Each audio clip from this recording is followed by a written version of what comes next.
Hi friends, இன்றைக்கி வந்து என் பையனுக்கு வந்து சிக்கன் லெக் பீஸ் வேணும் அப்படின்னு கேட்டிருந்தான். சரி, அவனை வந்து குழம்பு இது வரைக்கும் பழக்கப்படுத்தினது இல்லை. அதனால சரி நம்ம இன்றைக்கி வந்து கொஞ்சம் காரம் கம்மியாக செஞ்சு பார்க்கலாம் அப்படின்னு சொல்லிவிட்டு நான் வந்து இந்த மசாலா ஐட்டம்ஸ்லாம் எடுத்துகிட்டு நல்லா மிக்ஸ் பண்ணி மிக்ஸி ஜாரில் எடுத்து வச்சுக்கிட்டேன். ஸோ இது வந்து ஃபஸ்ட் டைம் செய்கிறேன் நான் சிக்கனு. என் பையன் வந்து ரொம்ப விரும்பி கேட்டதுனால இன்றைக்கி வந்து நான் செய்கிறேன்.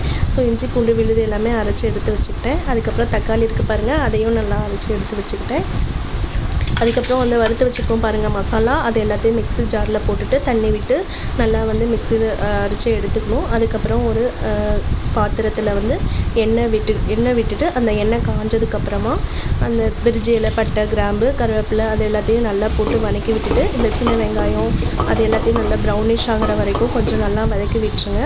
வதக்கி விட்டதுக்கப்புறம் பார்த்திங்கன்னா இஞ்சி பூண்டு விழுது நம்ம ஆட் பண்ணிக்கிட்டோம். என் பையனுக்கு வந்து கொஞ்சம் காரம் கம்மியாக இருக்கணும் அப்படிங்கிறதுக்காக ஸோ வந்து அதை நான் பண்ணியிருக்கேன். அடுத்தது வந்து பார்த்திங்கன்னா இந்த தக்காளி விழுதையும் ஆட் பண்ணிக்கிட்டேன். அதுக்கப்புறம் மஞ்சள் தூள், உப்பு போட்டு சிக்கனை வந்து நல்லா வாஷ் பண்ணி விட்டுட்டு நல்லா மேரினேட் பண்ணி வச்சுக்கிட்டேன். இப்போ வந்து மேரினேட் பண்ண வச்சு அந்த சிக்கனை எடுத்து அதில் போட்டுட்டு நல்லா வந்து கொதிக்க விட்டுருங்க. கொதித்ததுக்கப்புறம் அந்த மசாலாவை ஆட் பண்ணி விட்டுருங்க. ஆட் பண்ணி விட்டுட்டு அந்த குழம்புக்கு ஏற்ற மாதிரி கொஞ்சம் வாட்டர் ஆட் பண்ணி நல்லா கொதித்து வந்துருச்சுங்க.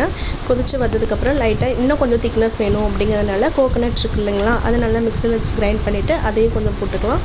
அதுக்கப்புறம் எண்டில் வந்து பார்த்திங்கன்னா கொஞ்சம் கொத்தமல்லி தழை போட்டுட்டு தேவையான அளவு உப்பு போட்டுட்டு நல்லா எவ்வளோ கன்சிஸ்டன்சி வேணுமோ அதுக்கப்புறம் இறக்கினிங்கன்னா சிக்கன் குழம்பு ரெடி.